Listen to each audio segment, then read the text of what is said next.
असताना असं वाटलं की या लोकांच्या आरोग्याच्या आणि त्यांच्या खानपानची व्यवस्था झाली पाहिजे. म्हणून आपण कोण संस्थेशी टाईप करून या अन्न किट वाटपाचा कार्यक्रम आज घेतलेला आहे आणि आपण ह्या किटमधून 315पेक्षा जास्त कुटुंबांना 14 किलो अन्न देतो. त्यामध्ये 4 किलोची खिचडी आहे, ते पोषक आहार या नावाने आहे.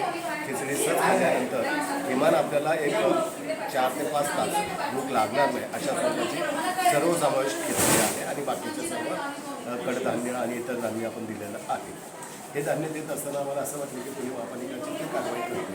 कारवाई केल्यानंतर जे नुकसान होतं त्यांना 5,000 रुपये दंड भरावा लागतो आणि तो दंड भरायचा असेल आधीच पैसे नाही चालवायचं कसं, त्यासाठी हा केलेला एक प्रयोग आहे आणि या प्रयोगानुसार हा प्रयोग कायमस्वरूपी असा चालत राहील.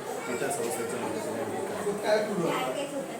आरोग्यविषयक आपण आता हे वयोवृद्ध लोक जे पाहतो आहोत त्यांच्याबद्दल अनेक समस्या आहेत की जेणेकरून त्यांना वेगवेगळे आजार आहेत. त्यामध्ये आपण मेडिसिन किंवा इतर गोष्टी मिळवण्यासाठी खूप मोठा प्रयत्न करावा लागतो.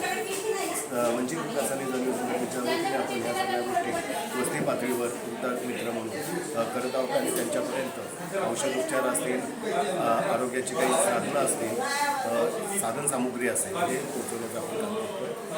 आज तुम्ही किती लोकांपर्यंत हा सीधा आणि आरोग्य शिबिराचा फायदा पोहोचवणार आहात? 315 लोकांपर्यंत आपण हे पोहोचवत आहोत. आणि हे कुठनं आलेले आहेत? हे विशेष करून फेरीवाले कसबा पेठ आहे, संगमवाडी आहे, बिबेवाडी आहे, दांडेकर पेठ आहे, नारायणपेठ आहे, अशा विविध भागातून आलेले आहेत. आणि ह्या भागामध्ये जे गरजू अत्यंत गरजू अशा लोकांची आपण निवड केली. त्याला खूप मोठी कॅटेगरी लावलेली होती. आपण काही लोक आपले कार्यकर्ते घरोघरीही जाते आणि त्यांची पाहणी करून त्यांची निवड केली गेली. अशांनाच आपण हे किट वाटप केलेलं आहे आणि मेडिसिन व इतर गोष्टी ह्या दैनंदिन स्वरूपात चालू आहेत.